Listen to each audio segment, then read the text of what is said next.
Hello दोस्तों, polytechnic capsule के YouTube channel पे आपका स्वागत है। आज हम लोग पढ़ेंगे non conventional source of energy, ऊर्जा का अनवीकरणीय स्रोत, जिसमें हम लोग पावर प्लांट पढ़ रहे हैं। पावर प्लांट में अभी तक हम लोगों ने इसके पहले वाला चैप्टर हमने पढ़ा है economics of generation. Economics of generation में आप लोगों ने पढ़ा है कि किस प्रकार से बिजली का उत्पादन पे कितना खर्चा होता है, किस प्रकार से खर्चा निकाला जाता है, क्या क्या टैरिफ प्लान होता है और किस प्रकार से हम लोग उसका आकलन, खर्च का आकलन करते हैं। आज हम लोग पढ़ेंगे non conventional source of energy. इसमें सिलेबस है, पहले तो इसका इंट्रोडक्शन है, non conventional source of energy का इंट्रोडक्शन है। उसके बाद कंसेप्ट ऑफ सोलर एनर्जी है, बायोमास एनर्जी है, विंड एनर्जी है, टाइडल एनर्जी है, जियोथर्मल एनर्जी है, माइक्रोहाइडल एनर्जी है, बायोडीजल एनर्जी है। हम आपसे ये पहले ही बता देना चाहते हैं कि इस चैप्टर से जो भी क्वेश्चन आते हैं, या तो उसमें टिप्पणी पूछा जाता है कि कंसेप्ट ऑफ सोलर एनर्जी बोला जाएगा आपसे, सोलर एनर्जी पे टिप्पणी कीजिए, या 2-3 पॉइंट दे दिया जाएगा, उसमें से टिप्पणी के लिए आपसे बोला जाएगा कि निम्न टॉपिक पे या निम्न बिंदुओं पर टिप्पणी लिखिए।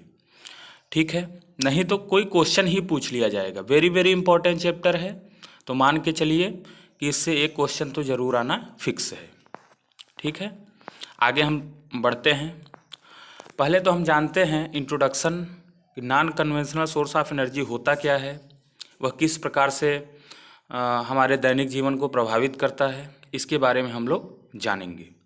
तो ऊर्जा के वह स्रोत जो सामान्यतः आसानी से उपलब्ध नहीं होते हैं, ऊर्जा के अपरंपरागत स्रोत कहलाते हैं। देखिए, आसानी से नहीं उपलब्ध होने का तात्पर्य यहाँ पर यह है कि ये ऊर्जा के स्रोत तो हमारे पूरे विश्व में भर भर के हैं, लेकिन उनका हम लोग उपयोग आसानी से नहीं कर पाते हैं। जैसे सूर्य की ऊर्जा, सौर ऊर्जा तो हमारे पास है, लेकिन हम बहुत समय बाद इसका प्रयोग करना प्रारंभ किए। जैसे कि सोलर ऊर्जा के माध्यम से हम किसी भी वस्तु, किसी भी द्रव्य पदार्थ को गर्म कर सकते हैं, उसको पिघलाने का भी हम प्रयास कर सकते हैं अगर सूर्य की किरणों को एकत्रित कर लिया जाए तो। उसके बाद सौर ऊर्जा का प्रयोग हम लोग करते हैं पानी को गर्म करने के लिए, विद्युत का उत्पादन करने के लिए, प्रकाश के लिए, प्रकाशीय ऊष्मा के लिए, आदि कामों के लिए करते हैं। वायु है, वायुमंडल तो हमारे जब से पृथ्वी का अनावरण हुआ है तब से वायुमंडल है, लेकिन उसका उपयोग हम ज़्यादातर बाद में करना सीखे हैं। बायोमास एनर्जी, बायोमास का तात्पर्य यह है कि जो भी हमारे पृथ्वी पर कूड़े करकट के रूप में उपलब्ध है, जैसे लकड़ी है, पशुओं का मलमूत्र है, उसके बाद जो चारा होता है, चारे का जो अपशिष्ट पदार्थ होता है, ये सब बायोमास के अंतर्गत आता है, और इससे जो ऊर्जा हमको मिलती है उसको हम बायोमास ऊर्जा कहते हैं।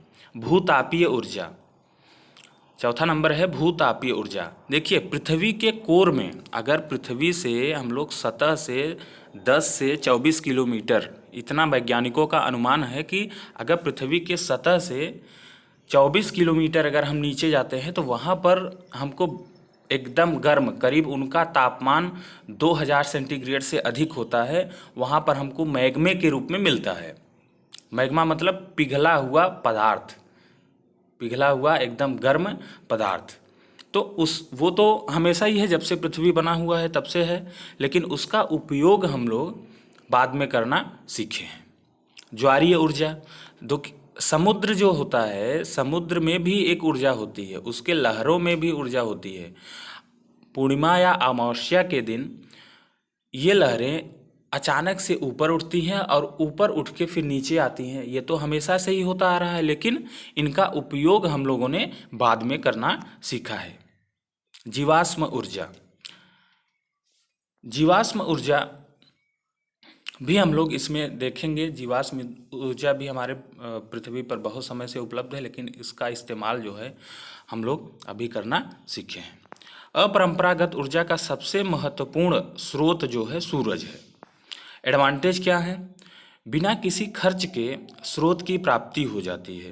प्रदूषण रहित ऊर्जा प्राप्त होती है। ये स्रोत कभी भी समाप्त नहीं होते हैं। डिसएडवांटेज क्या है? इन ऊर्जा स्रोतों की दक्षता कम होती है, मतलब ये इफ़िशियंट नहीं होते हैं। इनसे ऊर्जा उत्पन्न करने में लागत अधिक आता है। यह वातावरण पर आधारित होते हैं, मतलब मौसम पर ही ये आधारित होते हैं। अगर मौसम कहीं बदला तो इनका उपयोग करना थोड़ा सा चेंज ले आ देता है हमारे उपयोग में। उसके बाद अब हम देखेंगे types of non conventional source of energy. तो यहाँ पर हम लोगों ने पहले ही बात कर लिया है, सौर ऊर्जा, बायोमास ऊर्जा, वायु ऊर्जा, ज्वारीय ऊर्जा, माइक्रो हाइडल ऊर्जा, बायोडीजल ऊर्जा। लेकिन देखा जाए तो इन सभी का जो मेन सोर्स है वो सूरज ही है। जो सूर्य है हमारे आकाश में चमकता रहता है, वही इसका मेन सोर्स है। अब हम बात करेंगे सोलर एनर्जी पे।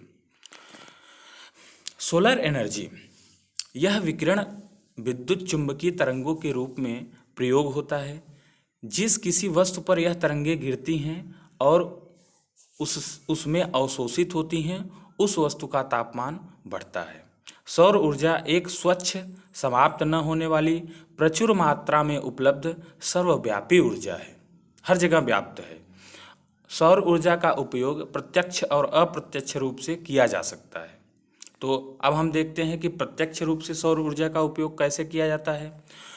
देखिए, प्रत्यक्ष रूप से इसका इस्तेमाल करने का मतलब है कि डायरेक्ट ही हम सौर ऊर्जा का उपयोग करना शुरू कर दें। तो इसमें कौन सा पहले आ जाता है?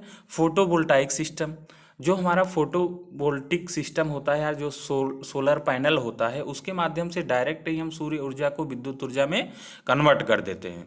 सौर ऊर्जा का उष्मीय निकाय में, जैसे कि अगर हम वाटर हीटर की बात करते हैं तो पानी गर्म करने के लिए क्या करना पड़ता है? सीधा ही एक सोलर पैनल के माध्यम से या एक सोलर सिस्टम के माध्यम से, सोलर सिस्टम, पैनल नहीं, सोलर सिस्टम के माध्यम से पानी को डायरेक्ट ही हम गर्म कर लेते हैं।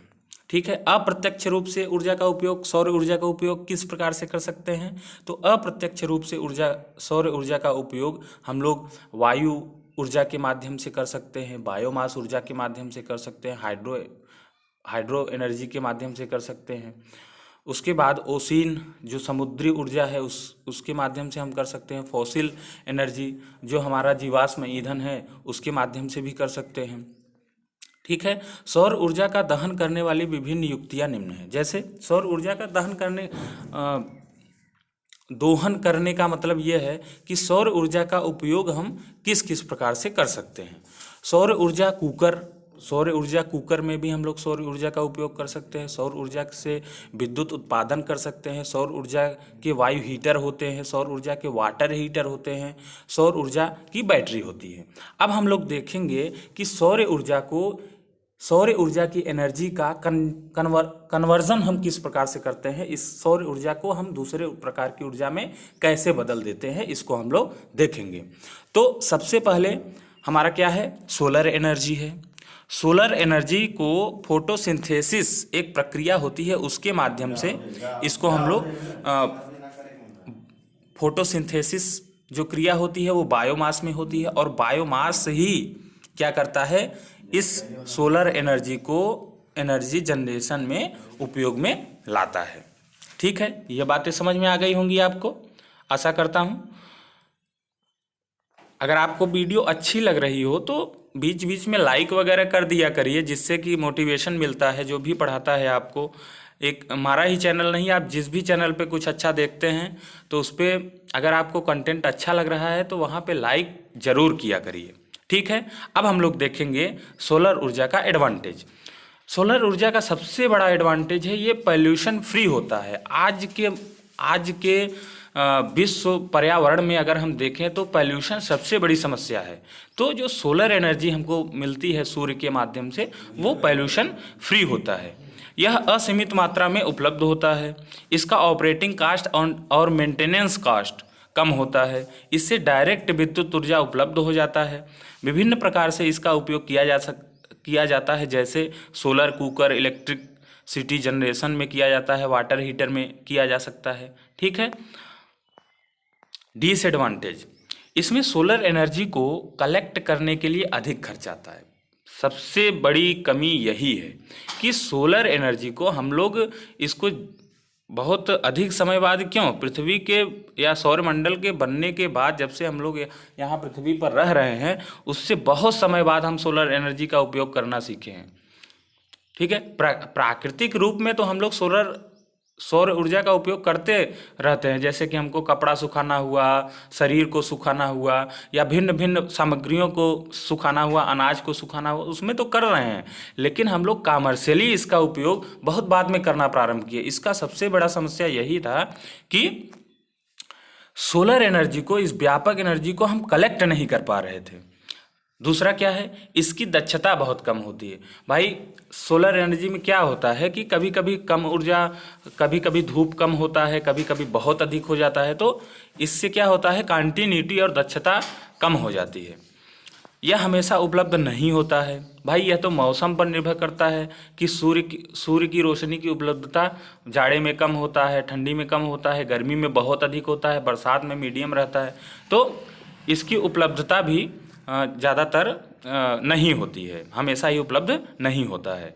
उसके बाद हम बात करते हैं सोलर एनर्जी कलेक्ट करने के लिए अधिक की आवश्यकता होती है। भाई सही बात है। अगर हमको 1 किलोवाट बिजली की आवश्यकता है, उसको प्राप्त करना है सोलर के माध्यम से कम उसके लिए हमको एक क्षेत्रफल के हिसाब से देखा जाए तो 20 मीटर से या 10 मीटर स्क्वायर फुट का हमको जगह चाहिए ही चाहिए। ठीक है। दूसरा हम देखते हैं बायोमास एनर्जी। बायोमास एनर्जी क्या है, इसके उपयोग क्या हैं, इसको हम किस प्रकार से प्राप्त कर सकते हैं। कार्बनिक पदार्थों को, ध्यान से सुनिए, कार्बनिक पदार्थों को बायोमास कहते हैं। कार्बनिक पदार्थ, जितना भी हमारे वातावरण में उपलब्ध सामग्री है उसको हम लोग कार्बनिक पदार्थ में लेते हैं, जो वृक्ष, पशुओं आदि से प्राप्त होते हैं। हम सौर ऊर्जा से बायोमास ऊर्जा की तुलना कर सकते हैं, क्योंकि यह अप्रत्यक्ष रूप से पेड़ों को प्रकाश संश्लेषण द्वारा उगने में मदद करते हैं। भाई अगर देखा जाए तो प्रकाश संश्लेषण होता है तभी पौधों में वृद्धि होती है। तो बायोमास को अगर देखा जाए तो यह एक प्रकार से सौर ऊर्जा का अप्रत्यक्ष रूप है। ठीक है। बायोमास स्रोत को 3 प्रकार से बांटा गया है। खेतों से मिलने वाला बायोमास, वेस्ट के रूप में मतलब कि जैसे कि हमारे घर में या पशुओं के माध्यम से जो वेस्ट होता है, उनका जो मलमूत्र होता है, उसके रूप में जो हमको वेस्ट मिलता है वो बायोमास। तरल के रूप में मिलने वाला बायोमास। ठीक है। उपयोग में आने वाले बायोमास फ्यूल कौन कौन से हैं? लकड़ी, biogas, charcoal, producer gas, biodiesel. ठीक है। आगे बढ़ते हैं। बायोगैस जानवरों के गोबर, मूत्र आदि से प्राप्त किया जाता है। बायोगैस में स्लरी का पीएच, ये बहुत ही इम्पोर्टेंट डाटा है, ज़्यादातर किताबों में नहीं दिया गया है, तो इसको आप लोग ध्यान में रखिए। जो बायोगैस में जो स्लरी का मतलब कि जो भी हम गोबर उपयोग कर रहे हैं उसका पीएच वैल्यू आपने पढ़ा होगा कि अम्लीयता और क्षारीयता का एक मानक होता है, एक मापक यंत्र होता है, यंत्र नहीं मापन तरीका होता है। तो हम लोग पीएच वैल्यू कितना रखते हैं स्लरी का? 6.5 से 8.5 तक रखते हैं। ठीक है। बायोगैस मुख्यतः CH4, methane, carbon dioxide, hydrogen, sulphur आदि गैसों का मिश्रण होता है। बायोगैस ये सभी गैसों का मिश्रण होता है, लेकिन इसमें जो CH4 मीथेन है वो उसका मुख्य उत्पाद होता है। ठीक है। बायोगैस का उत्पादन प्लांट में किया जाता है। अब हम लोग देखते हैं बायोगैस प्लांट क्या होता है। देखिए, बायोगैस प्लांट हम लोग यहाँ पर देख रहे हैं कि एक टैंक बना हुआ है।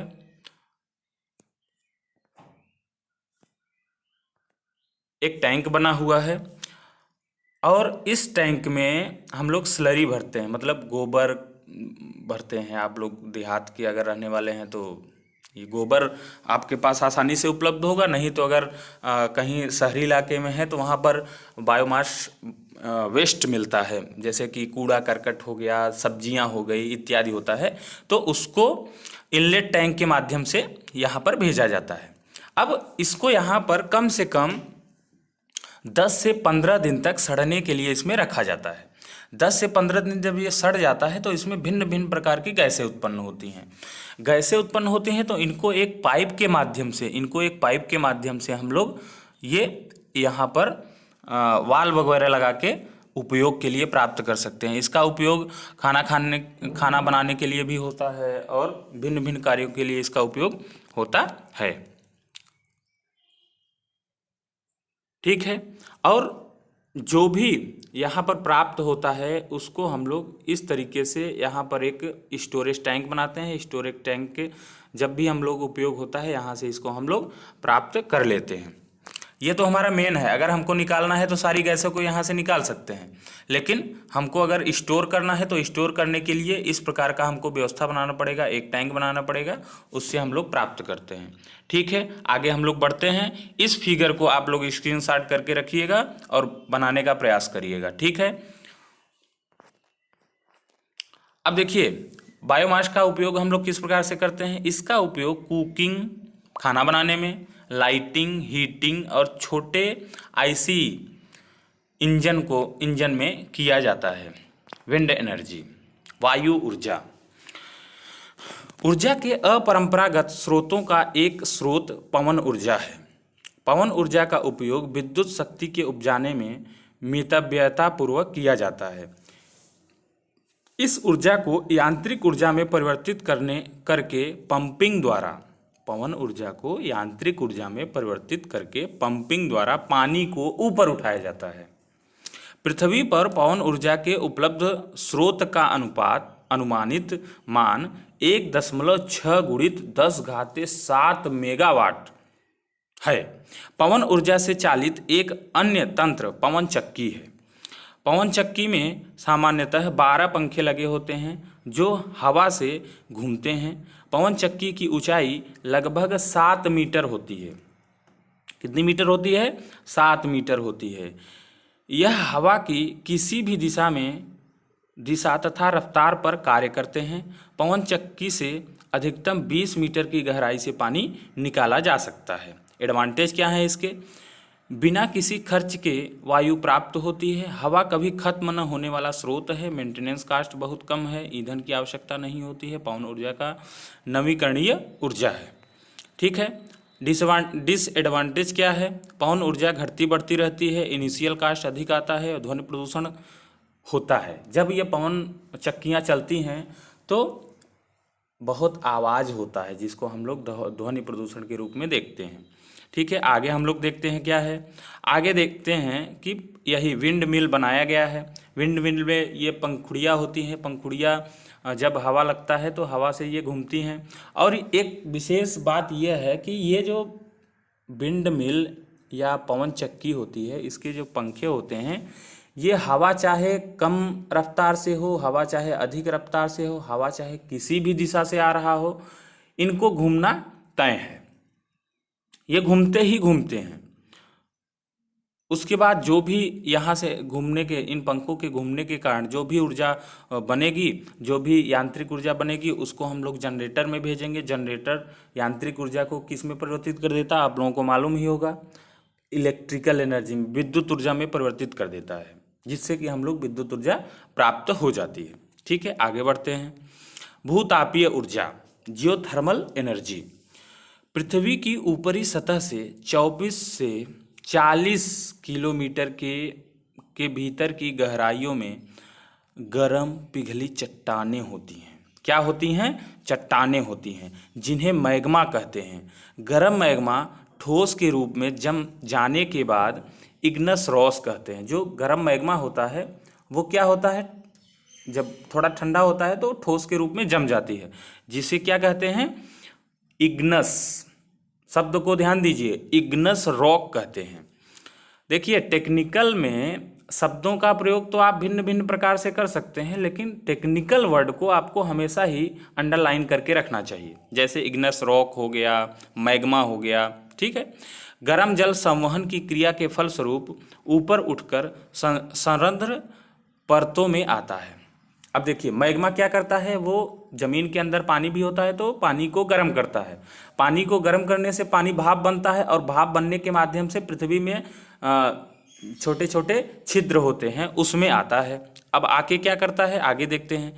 गर्म जल के इस जलाशय के ऊपर ढकी हुई ठोस रॉक होती है, जो गर्म पानी के इस जलाशय को रोक कर रखती है। जो पानी ऊपर आ गया है, अब उसको क्या करेगा, जो रॉक पिघला हुआ जो ठोस बन गया था वो उस पानी को रोक के रखेगी। सॉलिड रॉक या ठोस रॉक में दरारें पाई जाती हैं, जो भूमिगत गर्म जल के लिए छिद्र आकृति का मार्ग प्रदान करती हैं। पृथ्वी में बने इन छिद्रों से होकर भाप का प्रवाह ऊपर तक दरारों के माध्यम से भूतल तक होता है। ठीक है, बात समझ में आई कि नहीं आई? अब ये जो सॉलिड रॉक हैं, जो दरारें हैं भूमिगत गर्म जल के लिए छिद्र आकृति का मार्ग प्रदान। अब दरारें हैं तो दरारों का मतलब कि दो चट्टानों के बीच का जगह, तो इनमें से क्या होता है कि एक रास्ता मिलता है भाप को, जो गर्म भाप है उसको रास्ता मिलता है ऊपर जाने, सतह पृथ्वी के सतह तक आने के लिए रास्ता मिलता है। ठीक है, छिद्रों को वाष्प मुख या तप्त चश्मे कहते हैं। ध्यान दीजिएगा, छिद्रों को क्या कहते हैं, जिन छिद्रों के माध्यम से वाष्प बाहर आता है उसको कहते हैं तप्त चश्मे या वाष्प मुख। भाप का प्रवाह दरारों के माध्यम से पृथ्वी तल पर बने कुओं तक होता है। इस भाप का उपयोग भू ऊष्मीय शक्ति संयंत्र के लिए होता है। अभी हम आपको फिगर में भी बताएंगे। एडवांटेज, यह भूगर्भ में अनंत काल तक बना रहता है। सही बात है। अन्य स्रोतों की तुलना से सस्ता होता है। भाई इसको अगर एक बार हम लोगों ने लगा दिया तो निरंतर ये कार्य करता रहता है। भू ऊष्मीय ऊर्जा की हाई ग्रेड हीट, हाँ ये जरूरी बात है। भू ऊष्मीय ऊर्जा की हाई ग्रेड हीट का तात्पर्य यह है कि जो वेपर होगा, जो भाप होगा, उसका जो सब भाप में कई प्रकार की भाप आते हैं। आपको हमने थर्मल पावर प्लांट में अभी शायद ऑनलाइन नहीं पढ़ाया गया है, लेकिन ऑफलाइन क्लासों में आपको हमने बता दिया है कि वहाँ पर क्या होता है कि भाप भिन्न भिन्न तापों के रूप में ताप में हमको उपलब्ध होती है। किसी भाप का टेम्परेचर जो होता है वो 400 डिग्री सेंटीग्रेड होता है, तो किसी का कम होता है, किसी का उससे भी अधिक होता है। तो सबसे अधिक जो भाप रक्त तप्त होता है, मतलब कि एकदम से हीट उस भाप में होता है, उसको हम बोलते हैं हाई ग्रेड हीट। अपेक्षाकृत अधिक उपयोग, इन्हीं का उपयोग हम लोग करते हैं। ठीक है, आगे हम देखते हैं डिसएडवांटेज, हानि। भू ऊष्मीय ऊर्जा की खोज करने में बड़े क्षेत्र का दोहन करना पड़ता है। वायु प्रदूषण का खतरा बना रहता है। धन और समय ज़्यादा लगता है। बहुत ज़्यादा पानी या भाप को निकालने में पृथ्वी की सतह कभी कभी धंस जाती है। आप लोगों ने सुना होगा कि जहाँ पे अभी देखिए ये कहाँ पे है मालूम है आपको, ये हिमाचल प्रदेश में है, जम्मू कश्मीर में है। ये दो ही जगह पे बहुत ज़्यादा अभी तक उपयोग किया जा रहा है। अभी सुनने में आया है कि वहाँ पर साउथ इंडिया में भी भूगर्भीय तापीय ऊर्जा का उपयोग हो रहा है। तो वहाँ से क्या होता है, जैसे जैसे भाप का मतलब पानी निकलता रहता है, तो बड़ी मात्रा में पानी निकलता है, तो वहाँ से क्या होता है कि धीरे धीरे ज़मीनें क्या होती है, धंसना प्रारंभ कर देती हैं। इसीलिए इनको रिहायशी इलाकों में नहीं बनाया जाता है, इसलिए इनको खाली स्थान पे बनाया जाता है। ठीक है, आगे देखते हैं। ये देखिए, ये आ गया आपका, ये आ गया आपका भूतापीय ऊर्जा का स्रोत कैसे कैसे कार्य करता है। तो आप लोग देख रहे हैं कि कन्वेंटिंग मैग्मा, ये मैग्मा बन गया है, इधर से मैग्मा का वो बन गया है। अब देखिए मैग्मा बनने के बाद क्या होता है कि एक ये दरारें फट गई हैं। दरारों के बाद इस मैग्मा में एक छिद्र बन गया है, छिद्र के साथ ये यहाँ पर आता है और यहाँ से फिर ये प्योर वाटर से मिलता है और आगे चला जाता है। ठीक है, आगे देखते हैं। हाँ, इसका हम लोग इलेक्ट्रिकल में कैसे उपयोग करते हैं। अब देखिए यहाँ से क्या होता है कि ड्राई स्टीम ज़्यादा इधर जाता है, ये टरबाइन को चलाता है, टरबाइन चलने के बाद जनरेटर मूव करता है, जनरेटर मूव करने के बाद हमको इलेक्ट्रिकल सप्लाई मिलती है। जो भी हमारा द्रव बच जाता है वो कंडेंसर में आता है। एक बार देख लीजिए, देखिए ये स्टीम है, स्टीम टरबाइन है, यहाँ से ड्राई स्टीम आता है, भाप आता है और स्टीम टरबाइन को ऑपरेट करता है। टरबाइन क्या करता है, देखिए इंटरव्यू में भी पूछा जाने वाला ये प्रश्न है कि टरबाइन क्या होता है। तो आपको सिंगल एक लाइन में जवाब देना है, टरबाइन वह यंत्र है जिसकी सहायता से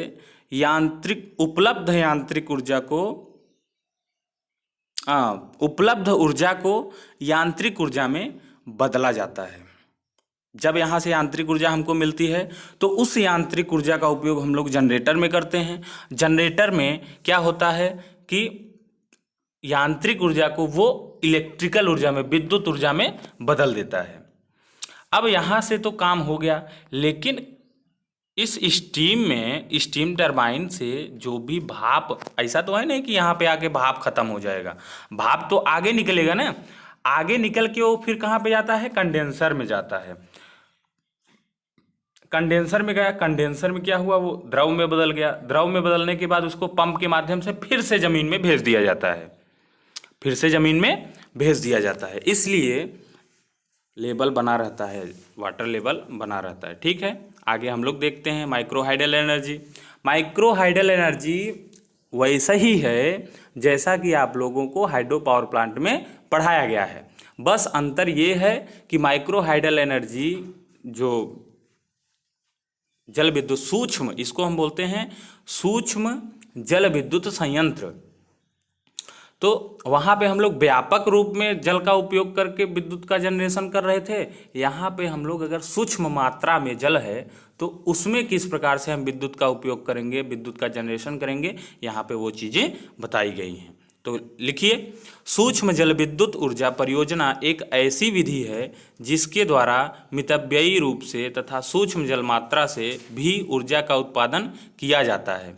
यह 1.5 मीटर हेड पर भी सफलतापूर्वक कार्य कर सकता है।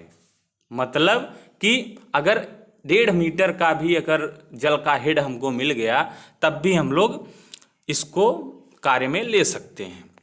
क्लासिफिकेशन ये कितने प्रकार का होता है, तो ये मुख्यतः 6 प्रकार का होता है। आपकी किताब में 3 ही प्रकार दिया गया है, लेकिन आप लोग थोड़ा सा 3 और लिख लीजिए। कौन कौन सा, पीको हाइड्रो परियोजना 5 किलोवाट तक हम लोग जनरेशन कर सकते हैं। माइक्रो हाइड्रो परियोजना 5 से 100 किलोवाट तक इसका हम जनरेशन कर सकते हैं। मिनी हाइड्रो परियोजना 100 किलोवाट से 1 मेगावाट तक इसका जनरेशन कर सकते हैं। लघु हाइड्रो परियोजना 1 मेगावाट से 15 मेगावाट तक इसका उत्पादन कर सकते हैं बिजली का।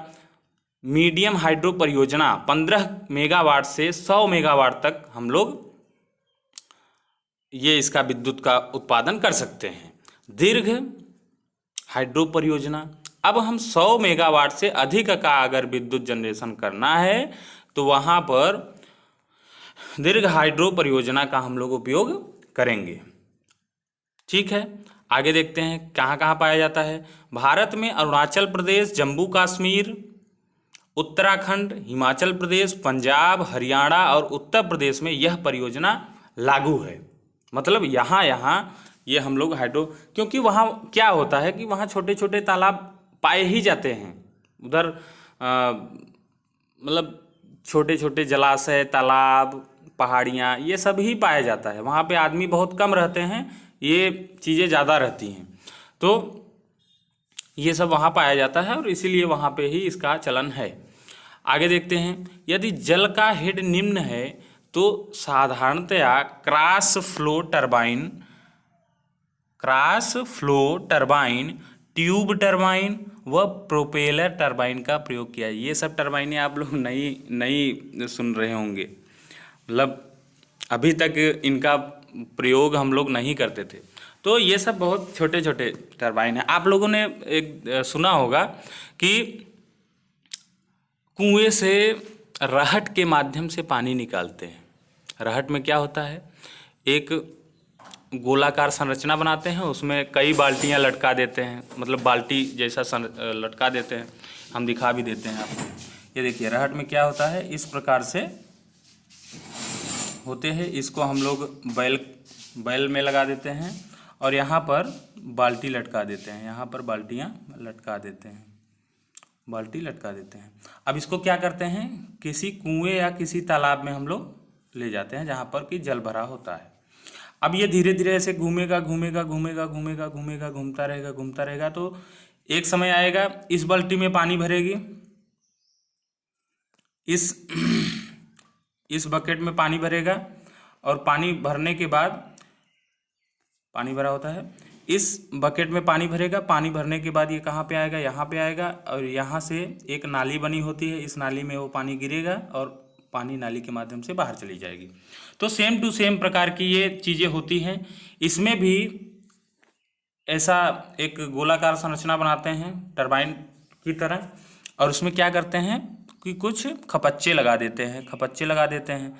तो क्या होता है कि जैसे जैसे और इसको क्या करते हैं कि बहते हुए जल में, ये लकड़ी की भी बन सकता है, लोहे का भी बन सकता है, किसी भी धातु का बन सकता है। आप टरबाइन अपने घर पे बना सकते हैं, ठीक है।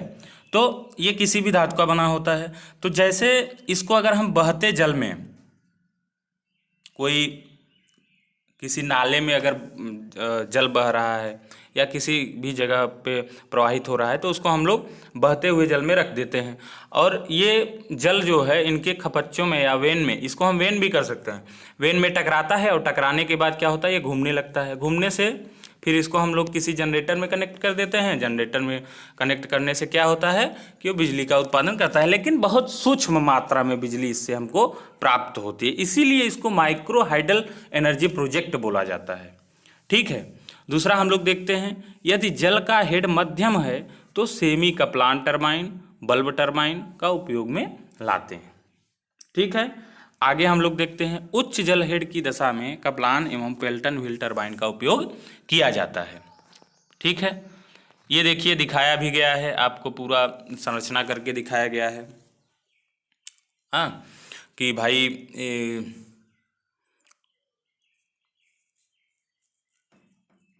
यहाँ से कोई तालाब है, तालाब में पानी इकट्ठा होता है। एक मिनट, ये देखिए, अब देखिए क्या होता है कि यहाँ पर कोई तालाब स्थापित हो गया, हाँ, और यहाँ से मान लीजिए कोई नदी बह रही है और नदी ऊपर से बह रही है, तो हम यहाँ से कुछ पानी को यहाँ से खींच लेंगे इधर, और इधर से आने के बाद ये यहाँ पे जमा हो जाता है, तो यहाँ पे पानी इकट्ठा हो जाता है। पानी इकट्ठा होने के बाद क्या होता है कि यहीं पर हम क्या लगा देते हैं, एक टैंक बना देते हैं। टैंक बनाने के बाद उस टैंक को पेनस्टॉक के माध्यम से पावर हाउस में लाते हैं। पावर हाउस में लाने के बाद क्या होता है कि टरबाइन वहाँ पे लगा होता है, टरबाइन कार्य करता है और जनरेटर से कनेक्ट होता है, तो जनरेशन होता है बिजली का। ये आपको पढ़ाया गया है ऑफलाइन क्लासेज में, अगर ऑनलाइन पढ़ना है तो मैं इसको बना भी दूंगा। एक्चुअली में इसको हमको बीच से प्रारंभ करने का यही था कि लगभग सभी पॉलिटेक्निक कॉलेजों में जितने भी हैं उत्तर प्रदेश में, जैसे कि मिर्ज़ापुर हो गया, इलाहाबाद हो गया, IIT हो गया, ये सब भिन्न भिन्न कॉलेजों में लगभग आधे कोर्स ख़त्म हो चुके हैं, आधे कोर्स ख़त्म हो चुके हैं। तो उन सब कोर्सों को ध्यान में देते हुए हमने न्यूक्लियर पावर प्लांट से शुरू किया। आप लोग निश्चिंत रहिए, हम आपको पहले भी 2 चैप्टर पढ़ा देंगे, ठीक है। आगे देखते हैं, बायोडीजल एनर्जी। बायोडीजल का प्रयोग डीजल इंजन में ईंधन के रूप में किया जाता है। बायोडीजल का सपिंडन ज्वलन कंप्रेशन इसको बोलते हैं कंप्रेशन सीआई इंजनों में वैकल्पिक ईंधन के रूप में किया जाता है। यह पेट्रोलियम, जल एवं बायोडीजल के मिश्रण से तैयार किया जाता है, जैसे B5, B20, B100 ETC। B5 का तात्पर्य वह ईंधन जिसमें 5% बायोडीजल की मिलावट हो। B20 का परसेंट जिसमें 20% बायोडीजल का मिलावट हो। और B100 का मतलब यह है कि जिसमें 100% बायोडीजल हो। ठीक है। बायोडीजल B5 को उच्च गति डीजल तेल कहते हैं, मतलब कि ज़्यादातर उपयोग B5 का ही होता है। बायोडीजल का उत्पादन किन किन वृक्षों के फल से किया जा सकता है? तो सबसे इम्पोर्टेंट है जेट्रोफा काकरस। जेट्रोफा काकरस एक फल होता है जो रसदार होता है, जिसमें रस होता है, वो गूदेदार भी होता है। और तो इस प्रकार से उसको क्या करते हैं, पहले उसको निकालते हैं, फिर उसमें से सूखा के तेल निकालते हैं और उसी तेल का प्रयोग हम लोग बायोडीजल के रूप में कर देते हैं। हम लोग सूरजमुखी का भी उपयोग करते हैं। तोरी के बीज, जो तोरी होता है खेतों में, उसका इस्तेमाल करते हैं। ताड़ या खजूर के तेल का भी इस्तेमाल करते हैं। करंज का भी इस्तेमाल करते हैं। करंज क्या होता है ये तो हमको भी शायद नहीं मालूम है, करंज, लेकिन बुक में दिया था, इंटरनेट पे भी दिया था, तो इसको हमने लिखा है। बायोडीजल के भौतिक गुण। बायोडीजल के भौतिक गुण कौन कौन से होते हैं? विशिष्ट गुरुत्व, स्पेसिफिक ग्रेविटी, इसका कितना होना चाहिए? होता है 0.87 से 0.89 तक होता है। 40 डिग्री पर गतिज श्यानता, काइनेटिक विस्कोसिटी कितना होता है? 3.7 to 5.8 तक होता है। C10 नंबर, ऑक्टेन नंबर आप लोगों ने पढ़ा ही होगा। यह डीजल और पेट्रोल की ज्वलन क्षमता को दर्शाता है। इसका कितना होता है? 46 से 70 होता है। उच्च ऊष्मकमान, high heat value, high heat value कितना होता है? कितना हीट कर सकता है? 16,928 से 17,996 डिग्री सेंटीग्रेड तक ये गर्म कर सकता है। सल्फर कितना होता है? 0.0024। सल्फर सबसे कम होना चाहिए, यही तो फायदा है बायोडीजल के उपयोग का। क्लाउड पॉइंट कितना होता है? 11 से 16 तक होता है इसका क्लाउड पॉइंट। पोर पॉइंट क्या होता है? 15 से 13 होता है। 15 से 13 इसका पोर पॉइंट होता है। ये सब आप ट्रांसफार्मर में पढ़ लिए होंगे, तो इसलिए मैंने इसको ज़्यादा डिटेल में नहीं बताया है, क्योंकि वीडियो भी लंबा जा रहा है। तो आगे हम लोग देखते हैं। हाइड्रोकार्बन उत्पन्न नहीं होता है। एप्लीकेशन क्या है, इसके एडवांटेज आप लोग लिख लीजिए। हाइड्रोकार्बन उत्पन्न नहीं होता है, सल्फर का उत्पादन नहीं होता है, प्रदूषण रहित होता है या पर्यावरण अनुकूल होता है। तो ये फल से प्राप्त होता है, तो प्रदूषण वगैरह का कोई दिक्कत ही नहीं है। ठीक है। अब हम देखते हैं टाइडल एनर्जी। समुद्र के पानी में ज्वार एवं भाटा के अंतर के परिणाम स्वरूप समुद्र ज्वार ऊर्जा उत्पन्न होता है। ज्वार के कारण पानी की स्थिति ऊर्जा अधिक हो जाती है। यह स्थिति ऊर्जा ही समुद्री ज्वारीय ऊर्जा कहलाता है। एक चंद्र दिवस प्रायः 24.83 घंटे का होता है। इस काल में पानी अपने सतह से 2 बार ऊपर उठता है और 2 बार नीचे गिरता है। उच्च ज्वार एवं निम्न ज्वार के मध्य 6.07 सेकेंड का अंतराल होता है। यह चंद्रमा की गति पर निर्भर करता है। यह चंद्रमा की गति पर निर्भर करता है। Component of tidal energy. तो टाइडल एनर्जी हम लोग जहाँ से उत्पन्न करते हैं, तो वहाँ पर क्या क्या लगा होता है? बांध होता है सबसे पहले, तो उसके बाद कपाट मार्ग होता है, स्लुइस वे जिसको हम बोलते हैं, पावर हाउस भी होता है। तो बांध क्या करता है? बांध का मूल कार्य जल के शीर्ष को उत्पन्न करना, परंतु इसके साथ इसका कार्य जल भंडारण का भी होता है। तो सबसे पहले आप समझ लीजिए कि चलिए इसको हम थोड़ा सा आगे समझेंगे फिगर के माध्यम से। जल कपाट मार्ग। जब जल कपाट मार्ग का उपयोग कपात बैराज में ऊर्ध्वाधर उठने वाले समान दरवाजे का उपयोग ऊर्ध्वाधर उठने वाले समान दरवाजे का उपयोग किया जाता है। पुराने निर्माण में फ्लैप गेट का उपयोग किया जाता था। देखिए जल कपाट मार्ग है क्या, जैसे ही टाइडल आता है, जैसे ही ज्वार आता है तो ज्वार आने के साथ ही इसको हम लोग ओपन कर देते हैं। ज्वार आने का मतलब है कि जैसे ही समुद्र का जो लहर है वो उठना प्रारंभ किया तो इसको हम ऑटोमेटिकली या हैंड ऑपरेट से इसको हम लोग खोल देते हैं। और खोलने के बाद क्या होता है कि वो जो पानी आया है वो जाके जमा हो जाता है। और कभी कभी इसमें हम लोग फ्लैप गेट का उपयोग करते हैं। फ्लैप गेट का मतलब ये होता है कि जैसे ही पानी का दबाव गेट पे पड़ेगा ये ऑटोमेटिक खुल जाएगा, और खुलने के बाद पानी अंदर गया और फिर बंद हो जाता है, तुरंत ही ये बंद हो जाएगा और पानी बाहर नहीं आ पाएगा। अभी आपको समझाते हैं फिगर के माध्यम से। पावर हाउस वह स्थान है जहां टरबाइन, विद्युत जनित्र एक दूसरी युक्तियां लगी होती हैं। जितना संभव हो पावर हाउस जल कपाट मार्ग तथा बांध से सीधे संपर्क में होना चाहिए। देखते हैं कैसे संपर्क में होना चाहिए। तो हम लोग यहाँ पर देख रहे हैं कि एक साइड में समुद्र है और समुद्र और एक साइड में क्या है, ये है बेसिन है। बेसिन का मतलब कि जहाँ पे जल जमाव होता है। उसके बाद इन बेसिन और समुद्र के बीच में एक हमने बांध बना दिया। बांध बनाने से क्या होगा, और बांध में ही हमने 2 गेट लगा दिया, 2 प्रकार की गेट लगा दिए। इसी को हम बोलते हैं स्लुइस गेट। स्लुइस जैसे ही ज्वार आता है तो ये पानी ऊपर की साइड में उठेगा। ऊपर के साइड में उठने से इसमें हम लोग जो गेट लगा हुआ है इसको हम लोग ओपन कर देंगे। ओपन करने के बाद ये पानी इस टाइडल बेसिन में जम जाएगा, चला जाएगा। जाने के बाद जब ये स्टोर हो जाता है तो ये इसको हम लोग क्लोज कर देते हैं। ये हो गया काम। अब क्या होगा कि यहाँ पे बहुत बड़ी मात्रा में पानी हमको इकट्ठा मिल गया। इकट्ठा मिलने के बाद क्या होता है कि अब देखिए जो टरबाइन और जनरेटर सेट है, अब उसका हम लोग गेट ओपन करते हैं। जब गेट ओपन करेंगे तो इसके माध्यम से पानी जाएगा और टरबाइन घूमेगा। जब टरबाइन घूमेगा तो जनरेटर भी उसके साथ में घूमेगा, और जनरेटर घूमने के बाद हमको बिजली का उत्पादन मिल जाएगा, हो जाएगा। ठीक है, तो देख लीजिए समुद्र है, टाइडल बेसिन है, स्लुइस गेट है, डैम है, टरबाइन जनरेटर सेट है, यही सब इसके इक्विपमेंट हैं कि इसमें क्या क्या लगा होता है। तो दोस्तों आज के लिए बस इतना ही, और आगे आपको कौन सा वीडियो चाहिए वो आप हमको कमेंट करके बताइए, जिससे कि हमको ज्ञात हो सके कि आपको कौन सा वीडियो चाहिए।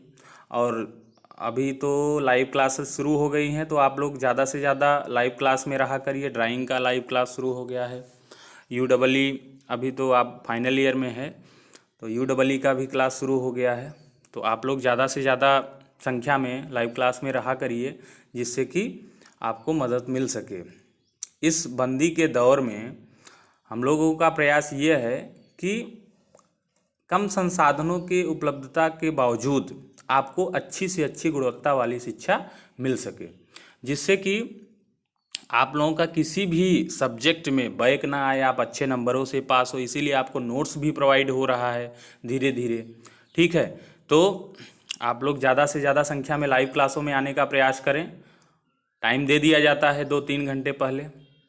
अभी हम लोग प्रयास कर रहे हैं कि इसको एक चार्ट बना के यूट्यूब पे दे दिया जाए, जिससे कि बच्चों को दिक्कत ना हो लाइव क्लासों के लिए। बहुत सारे बच्चे बोल रहे थे कि सर एक टाइम टेबल बनाइए। तो ठीक है, आज के लिए बस इतना ही। इस चैप्टर को अच्छे से पढ़िए, कम से कम 2-3 क्वेश्चन तो इससे आने वाला है। ठीक है, तो धन्यवाद, थैंक यू। लाइक करें, सब्सक्राइब करें और चैनल को ज़्यादा से ज़्यादा शेयर करें।